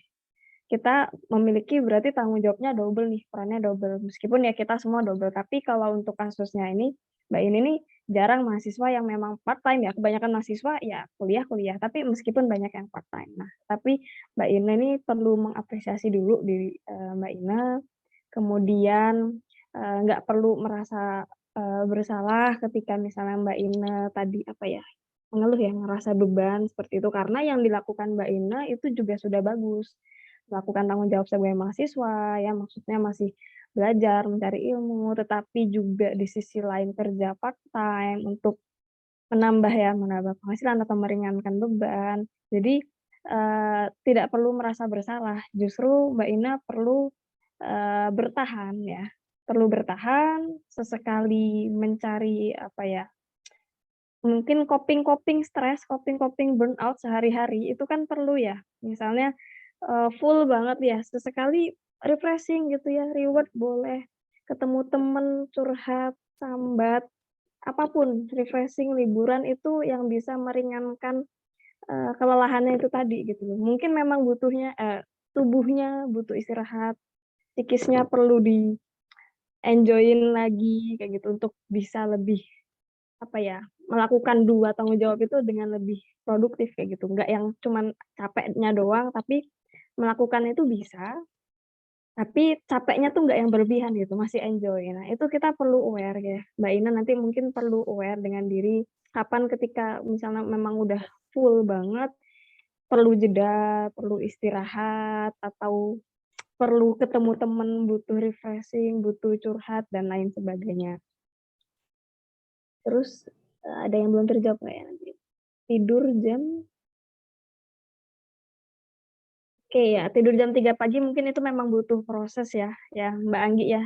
Butuh proses untuk menyesuaikan jam tidur diri kita sendiri. Ada orang yang ya jam segitu mungkin biasa aja, tapi bagi orang lain itu udah sangat, mungkin toksik, berbahaya karena sudah kelewat batas jam 3 pagi kok belum bisa tidur. Nah itu, mungkin Mbak Ina perlu pelan-pelan merubah jam tidur gitu, mungkin lebih awal, matikan HP, atau udah digelepin nih ruangannya atau apapun itu cara-cara untuk bisa, tidur lebih awal. Meskipun nggak mudah karena ritmenya sudah terbentuk, seperti itu. Itu sih, untuk tanggapannya dari aku, Mbak. Mungkin ada tips atau penyemangat dari Mbak Anggi. Iya, kalau aku sih udah yang disampaikan Dila udah gitu ya, tapi aku mau bilang sama Mbak Ina ya tadi namanya. Mbak Ina, apa yang kamu lakukan saat ini pasti tidak mudah, gitu ya. Tapi Mbak Ina sudah bertahan sejauh ini dan sudah melewatinya itu hebat, gitu. Memang keadaannya saat ini mungkin memaksa Mbak Ina untuk melakukan hal tersebut. Gitu. Tapi semoga kedepannya nanti akan jauh lebih baik. Jadi Mbak Ina bisa kuliah dengan maksimal, bekerja, membantu orang tua. Nah, jangan merasa jadi beban, kan Mbak Ina sekarang sedang bekerja, sedang meringankan beban orang tuanya Mbak Ina. Gitu. Jadi, rasa bersalah itu bisa mulai dilepaskan perlahan-lahan, karena Mbak Ina saat ini sedang berjuang untuk bisa meringankan beban orang tua. Gitu Mbak Ina, semangat terus. Semoga dikasih mudah semua urusannya. Amin. Semoga Mbak Ina diberikan kemudahan dalam segala urusannya. Oke, baik. Untuk teman-teman, mohon maaf banget nih, tidak semua pertanyaan bisa kami jawab. Pertanyaannya nanti kami tampung. Nanti teman-teman, untuk pertanyaan yang lain, boleh nih ditanyakan lewat Instagram pribadinya Mbak Anggi dan Mbak Nadila. Seperti itu, atau misalnya mau bertanya nih langsung ke media sosial Tia Payung Kolbu itu dipersilahkan banget. Seperti itu. Baik, mungkin ada closing statement untuk Mbak Dila dan Mbak Anggi. Oke, closing statement dari aku ya nggak banyak ya. Teman-teman semoga hari ini bermanfaat, banyak insight-insight dan ambil banyak pelajarannya ya sebanyak mungkin kita refleksikan diri kita dan nanti kita terapkan. Nah, semoga ya nggak kerasa ini udah jam 11:30. Biar ingat gitu ya, setelah ini mungkin nanti di grup WA tuh ada story gitu. Nanti teman-teman isi insight apa yang didapatkan dari hari ini, kegiatan hari ini, nanti di-posting gitu ya di Instagram, di-mention gitu. Dan saya senang sekali hari ini bisa sharing dan teman-teman di sini antusias sekali, semangat terus untuk produktif, teman-teman, karena kita semua di usia produktif. Mungkin cukup. Danggi. Oke, baik. Kalau dari aku, apa yang kita lalui hari ini dan kita perjuangkan hari ini pasti tidak mudah, teman-teman, gitu ya. Semuanya kita sedang berproses untuk jauh lebih baik, gitu ya. Tapi kembali lagi, tetap jaga kesehatan, terutama di masa-masa pandemi saat ini, gitu ya. Kesehatan menjadi hal yang penting. Baik, sehat fisiknya, sehat mentalnya, biar kita bisa war on toxic productivity atau tetap produktif without toxic. Terima kasih Mbak Donna dan Mbak Dila. Oke, baik. Oke, tadi sebelumnya Mbak Dila singgung nih, boleh nih teman-teman yang mengikuti acara hari ini, silahkan nih membuat story yang dikirimkan di grup WhatsApp. Mungkin bisa dicek grup WhatsApp-nya. Ada template-nya gitu. Iya, nanti ada template-nya sudah dikirimkan teman-teman panitia. Boleh dong ceritain insight-nya apa setelah mengikuti acara hari ini. Semoga dari pembahasan kita pada hari ini mendapatkan ilmu baru dan bermanfaat untuk teman-teman semua. Oke, mungkin kesimpulan yang bisa saya tarik di pembahasan hari ini, toxic itu, maksud saya toxic productivity, terjadi dari berbagai macam faktor. Teman-teman sebisa mungkin untuk belajar nih, membagi waktu. Apakah untuk bekerja, bersama keluarga, teman, pasangan, diri sendiri, dan lain-lain. Untuk teman-teman yang belum bisa nih mengatur manajemen waktu atau yang lain, itu it's okay. Kita bisa belajar. Tugas kita tuh memang belajar mencoba setiap kejadian yang terjadi di diri kita. Dengan belajar dan mencoba, kita tuh we more better than yesterday. Itu kuncinya. Oke, baik teman-teman, boleh dibantu untuk diaktifkan kameranya dulu. Kita akan foto nih. Foto lagi? Iya dong, jadi kita foto awal dan akhir. Boleh nih teman-teman dinyalakan kameranya. Wah, masih pada on. Iya. Keren-keren. Iya, antusias teman-teman hari ini luar biasa banget, Mbak Dila. Gitu. Mungkin dari teman-teman panitia boleh dibantu. Dari kita aja. Dari Dona. Baik. Oke, siap. Baik. Oke, silahkan diposisikan angle nih yang paling cantik. Misalnya kanan, kiri, atas, bawah. Oke, saya mulai ya teman-teman panitia. Boleh dibantu di dokumentasi. Saya kasih aba-aba. 1, 2, 3. 1, 2, 3. Oke, baik. Siap. Untuk teman-teman, jangan lupa untuk mengisi link daftar hadir. Link daftar hadir sudah teman-teman panitia kirimkan di kolom chat. Silahkan untuk dilihat kolom chat di Zoom agar teman-teman nanti bisa dapat e-sertifikat. Untuk rekaman kegiatan hari ini nanti akan dibagikan oleh tim panitia. Seperti itu. Untuk teman-teman jangan leave grup terlebih dahulu. Nanti teman-teman panitia akan menjelaskannya di dalam grup. Oke, baik. Oke, baik. Terima kasih teman-teman atas partisipasinya yang sangat luar biasa. Mohon maaf jika terdapat kendala, kesalahan, ataupun kata-kata yang kurang berkenan dari kami. Terima kasih juga untuk media partner yang sudah mendukung acara hari ini. Kami undur diri, sampai bertemu di acara selanjutnya. Wassalamualaikum warahmatullahi wabarakatuh. Selamat siang. Waalaikumsalam.